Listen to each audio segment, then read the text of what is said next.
¿Cómo se infiltró el mal disfrazado de una oportunidad artística? Dicen que el mal no llega con gritos ni con cuernos, llega con promesas, con palabras dulces, con la apariencia de una gran oportunidad. Y eso fue exactamente lo que pasó aquí. Así que este será el primer video de una serie donde vamos a abrir una lista de reproducción para analizar lo que se dijo, lo que se cayó, lo que se ocultó y también lo que se manipuló. Pero sobre todo, vamos a entender cómo fue posible. Y sí, para este Master Análisis, obviamente al estilo de un Gran Master, nos vamos a basar en el testimonio de Carla de la Cuesta y en la información que nos proporciona a través de su libro, que lleva por título Todo a la Luz.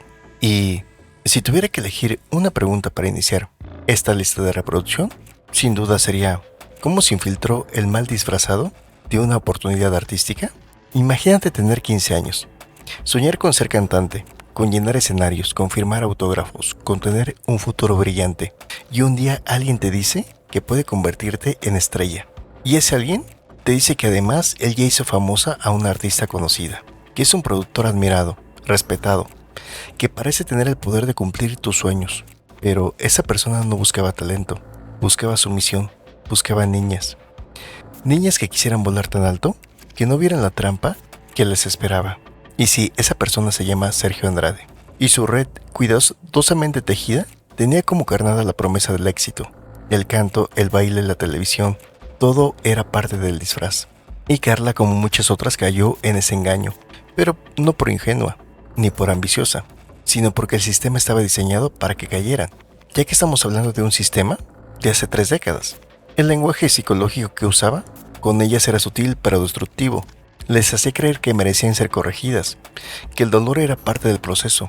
Y cuando el cerebro justifica el sufrimiento para no sentir que lo han traicionado, es cuando se llega a ese punto, a ese momento ideal. Y lo más importante es que todo esto se intensificó cuando el grupo fue trasladado a Brasil. Ahí, en una casa alejada, aislada del mundo, comenzó el verdadero infierno. Carla fue obligada a vivir en una habitación sin luz, con humedad, llena de insectos. Su hermana, embarazada, fue golpeada brutalmente. A ambas se le obligaba a escribir cartas diciendo que merecían ser castigadas, que amaban a su agresor, y todo como si fueran ejercicios. Bueno, de hecho lo eran, ejercicios de control mental.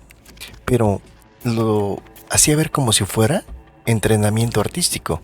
Eso no era disciplina, eso es abuso sistemático, para buscar crear un vínculo traumático, donde las víctimas dependan emocionalmente de su agresor, incluso lo lleguen a proteger, lo defiendan, lo justifiquen, y lo mismo ocurre en diferentes casos que ya hemos analizado en otras ocasiones, e incluso, por ejemplo, en algunas iglesias, donde el abuso lo disfrazan de fe, como ciertas productoras donde el silencio se paga con fama. Mientras todo esto pasaba, aquí en México las canciones seguían sonando, los programas seguían celebrando a Gloria Trevi, las niñas seguían queriendo audicionar, porque nadie imaginaba lo que pasaba detrás del telón. Y así fue como el mal se infiltró, no con violencia directamente al principio, sino con una oportunidad, con una promesa, con un sueño tan grande que cegaba a cualquiera. Y ese es el verdadero inicio de esta historia, y por eso este primer capítulo es el que abre esta serie y esta lista de reproducción para este canal de YouTube de Gran Master Espectáculos. Así que algunos capítulos los narraré yo, otros mi tía, Simón, a quien de cariño le decimos Mona, y lógicamente todo esto al estilo de un Gran Master. Así que, pues ya saben, dejen sus comentarios, dejen sus me gusta, compartan el video y los dejo con mi tía Mona. ¿Por qué Sergio Andrade parecía un genio en lugar de un abusador? A veces el monstruo no vive debajo de la cama.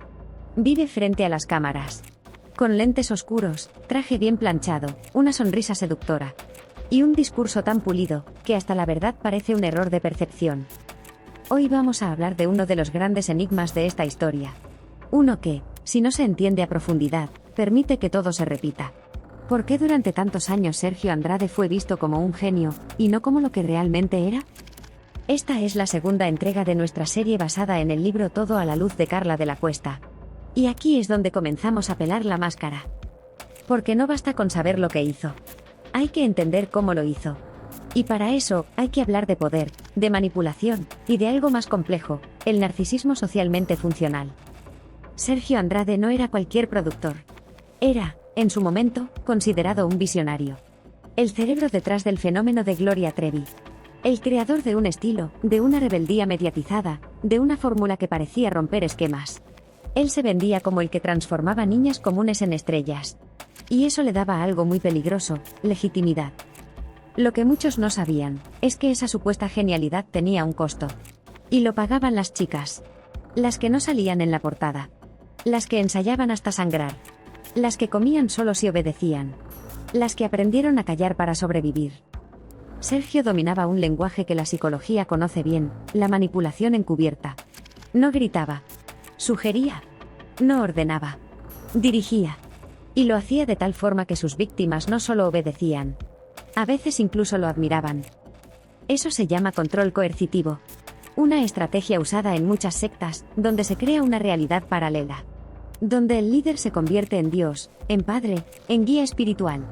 Y todo lo que venga de él, se percibe como necesario. Además, Sergio tenía una carta aún más poderosa: el éxito. Porque mientras más famoso era el proyecto, más difícil era cuestionarlo. Y ahí entra algo que se repite en casos como el de Keith Raniere, el líder del grupo Exim, o incluso en los testimonios de muchas mujeres en el mundo de la música y el cine. Mientras el agresor genera dinero, nadie lo toca. En el libro, Carla lo describe como brillante. Pero esa palabra, dicha por una víctima, no es un halago. Es una alerta. Porque hay algo aún más cruel que ser golpeada, ser manipulada por alguien que sabe exactamente cómo hacerlo. Sergio construyó un sistema donde todo giraba a su favor. Él elegía a las chicas. Él decidía quién tenía potencial. Él repartía castigos. Él entregaba recompensas. Él era el todo. Y eso lo convirtió, para muchas, en un ser casi divino. El narcisismo de Sergio no era torpe. Era estructurado. Calculado. Perfectamente diseñado para que cada víctima creyera que, si algo malo pasaba, era culpa suya. Eso se llama inversión de culpa, una táctica clásica del abuso emocional. Donde el agresor destruye, pero la víctima se siente responsable. Y como si eso no fuera suficiente, los medios lo reforzaban. Entrevistas donde se le presentaba como genio incomprendido. Programas donde se hablaba de su talento como si eso lo redimiera de todo. Revistas que lo rodeaban de misterio y genialidad. ¿Y saben qué es lo más peligroso de todo esto? Que mientras el agresor se vuelve estrella, la víctima se vuelve invisible.